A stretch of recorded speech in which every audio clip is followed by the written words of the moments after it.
Bonjour, voici un aperçu de la pâtisserie que nous allons réaliser aujourd'hui. Pour la pâtisserie d'aujourd'hui, nous allons avoir besoin d'une barre et demie de brun, plus ou moins. Pareil en blanc, une barre et demie. Et alors, je vais prendre 4 barres. J'aurais bien voulu prendre du beige ou du brun clair. Mais j'en ai plus, donc déjà hier j'en avais plus, c'est pas aujourd'hui que je vais en avoir. Donc je vais utiliser le reste de mon champagne, donc c'est le 02. Et puis comme hier, je le colorerai après à la pastel sèche. Donc ça c'est pour le nécessaire, on va réchauffer tout ça. J'ai réchauffé mes pâtes, j'ai pour finir mélangé plusieurs couleurs pour avoir une teinte qui me convenait pour réaliser mes pâtisseries. Donc dans mes 4 barres de champagne, j'ai rajouté une barre de jaune et un tiers de barre de brun. Donc j'ai maintenant une belle couleur de pâte à choux, je suis contente, j'aime bien. Avec ma boule de brun, enfin de beige, comme je voudrais réaliser 4 pâtisseries, je vais la couper en 4. Alors il ne faut pas que ce soit parfait, parce que les pâtisseries c'est rarement parfait, c'est rarement exactement de la même taille, à moins que ce soit vraiment fait de façon industrielle. Mais moi les trucs industriels c'est pas mon truc. Donc je vais couper ma boule de pâte plus ou moins en 4 pour avoir plus ou moins la même taille de chou. Alors on va mettre ça de côté. Je vais faire une boule. Alors je vais faire des marques pour couper ma boule en 4. Je vais prendre un quart. Les autres, les 3 quarts, je vais les rerouler ensemble. On va faire une boule. Alors je vais faire aussi une boule avec mon quart. Je vais les mettre de côté toutes les deux et je vais faire la même chose avec les 4 autres parts. Donc maintenant, on va faire notre glaçage au chocolat. Alors il y a 2 possibilités pour faire du glaçage au chocolat. Soit on le fait directement avec de la pâte, comme pour la ganache du gâteau qu'on a fait mardi. Soit on va le faire plus dans le même principe que la tarte aux cerises qu'on a faite lundi. C'est-à-dire qu'on va mélanger une part de fimo avec de la fimo liquide jusqu'à avoir quelque chose de bien pâteux pour que ce soit bien brillant dès le début sur la pâtisserie. Alors vous pouvez faire les deux. Maintenant c'est un petit peu plus difficile de le faire avec la fimo liquide parce que ça donne pas des résultats tip top comme on le voudrait, puisque c'est quelque chose qui va un peu se couler sur votre gâteau ou sur vos choux ou sur ce que vous voulez quand vous allez la mettre au four. En même temps, ça va donner quelque chose de beaucoup plus réaliste que simplement de prendre un peu de fimo comme ça, de l'aplatir et puis de venir le coller sur votre pâtisserie. Ça va se voir fort, je veux dire que c'est pas du vrai glaçage, même si vous venez le vernir derrière, à moins que vous le fassiez avec du triple gloss, comme moi je l'ai fait sur mon gâteau mardi. Mais même comme ça, je trouve que ça rend pas super bien. Donc moi je vais utiliser la méthode avec la fimo liquide. Alors pour utiliser l'astuce avec la fimo liquide, on va prendre un récipient. Bon, celui-là il est un peu grand, mais c'est pas grave. Et alors on va venir mélanger une part de fimo liquide avec de la fimo brune. Donc au début, moi je vous conseille de le faire par petite quantité parce que sinon ça va être difficile à gérer. Donc au début, c'est plus facile de le faire à la main. Donc on va commencer par mélanger au doigt la fimo brune avec la fimo liquide. Alors une fois que vous avez quelque chose comme ça de très gluant, très collant, on va se racler les doigts Et on va mettre tout ça dans le petit pot. Alors pour éviter l'étape des doigts collants et gluants, vous pouvez bien évidemment le faire directement dans le pot tout de suite. Seulement, vous verrez, ça met beaucoup plus longtemps et c'est beaucoup plus difficile. C'est pour ça que, comme je l'ai déjà dit, je ne suis pas patiente. Donc je préfère franchement perdre 2 minutes à me frotter les mains plutôt que de le faire tout au cure-dent dans le pot et de perdre une demi-heure. Donc voilà, chacun sa façon de travailler. Donc une fois qu'on a les mains plus ou moins propres et que notre début de glaçage est dans le pot, on va encore rajouter de la fimo liquide. Je suis en pénurie de tout moi aussi. Alors même principe, on va le faire doucement. Il ne faut pas rajouter trop de fimo liquide au début parce que si vous vous retrouvez après avec du glaçage chocolat trop liquide, là, va falloir rajouter de la fimo dure et puis rajouter de la fimo liquide et puis bon, c'est un cercle vicieux. Autant faire vraiment petite partie par petite partie.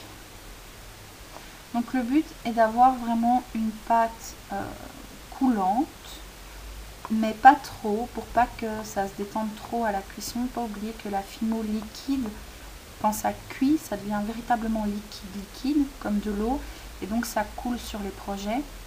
Donc là, j'ai encore une assez bonne consistance, puisque elle reste encore quand même en forme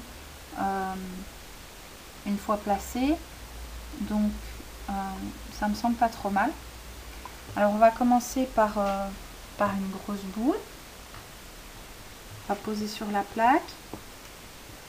On va bien la positionner, après il ne faudra plus la bouger. Et on va venir la recouvrir avec du nappage au chocolat.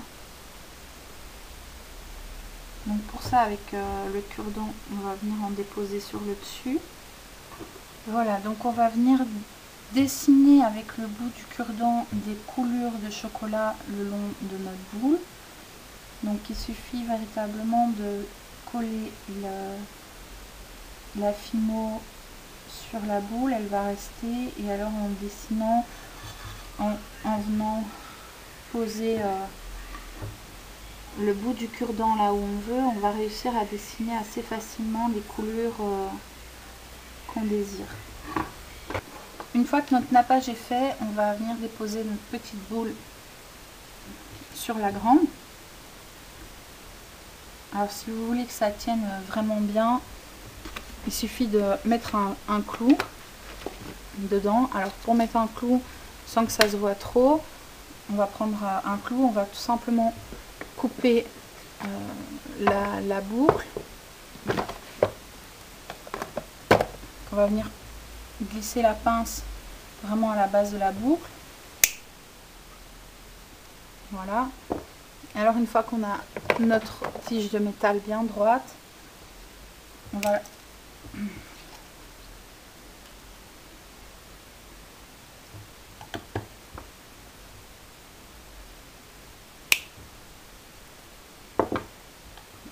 notre tige de métal bien droite, on va venir tout simplement l'enfoncer dans notre pâtisserie.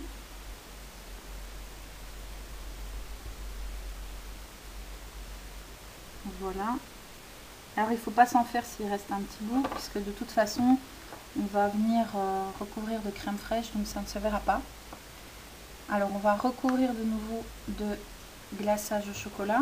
Alors comme la fimo un peu, comme on l'a laissé tranquille, elle a un peu durci, il suffit simplement de mélanger dedans pour la ramollir un petit peu. Et donc on va de nouveau recouvrir le dessus de notre pâtisserie avec le glaçage au chocolat et refaire des coulures comme sur la boule du dessous. Alors souvenez-vous que ça ne doit pas être trop régulier, parce qu'une pâtisserie, une vraie pâtisserie, c'est pas régulier. Donc n'essayez pas de faire quelque chose de net, parce que ça ne rendra pas justice à votre pâtisserie, ça va au contraire lui donner un air faux. Alors on va réaliser tout ça avec toutes nos boules. Alors pour la crème fraîche, il y a plusieurs techniques possibles. La première consistant avec son morceau de blanc pas trop ramolli, de venir gratter un peu de fimo comme ceci. Voilà, je l'ai un peu malaxée, du coup elle est un peu trop molle pour ça. Voilà, donc on vient gratter avec soit un cutter normal, soit avec la pointe de sa lame pour fimo, et ça fait des petits copeaux blancs. Donc ça c'est la première technique. La deuxième technique consiste, comme pour le gâteau de mardi, à faire un petit colombin de blanc et à venir le rouler sur lui-même pour créer une rosace de crème fraîche. Aujourd'hui je voudrais essayer une nouvelle technique avec vous. Donc je vais bien ramollir mon blanc. Donc j'ai ramolli mon blanc, je vais le mettre dans mon extracteur de pâte avec comme embout une toute petite ligne fine. Alors je vais extraire ma pâte, voilà, on va commencer par un bout, et je vais la torsader. Alors j'espère bizarrement qu'elle va craquer un peu. Ouais. Alors j'aurais voulu utiliser plutôt qu'une ligne, j'aurais voulu utiliser une croix ou une étoile, mais j'en ai pas, j'en trouve pas. Donc pareil que pour le gâteau de mardi, je l'enroule sur elle-même, alors ça donne pas trop mal je trouve, et je vais venir le poser sur mes petites pâtisseries. Donc je vais le faire 4 fois. Voilà, mes pâtisseries d'aujourd'hui sont terminées. C'est de la fimo, donc je vais la cuire à 130. Il y a quand même pas mal de quantité dans le cœur de la pâtisserie. J'ai pas envie que ça casse, donc je veux que ça soit bien pris ensemble. Donc je vais les cuire 25 minutes. Ça paraît beaucoup pour des si petits sujets, mais je pense que de toute façon ça ne va pas brûler pour autant. Donc ça vaut vraiment la peine. J'irai peut-être même jusqu'à 30 minutes pour que tout soit cuit. Mais je vais tenir ça à l'œil pour être sûr que ça ne bouge pas. Voilà, mes religieuses sont cuites et refroidies. Alors comme vous pouvez le constater, le glaçage reste brillant grâce à la fimo liquide, donc on n'a pas besoin de vernir la religieuse, ça nous évite de dépasser sur le biscuit. Donc voilà, j'espère que ma pâtisserie vous plaît. N'hésitez pas à me poser toutes vos questions et à m'envoyer des photos de vos propres réalisations. Déchaînez votre imagination. À bientôt.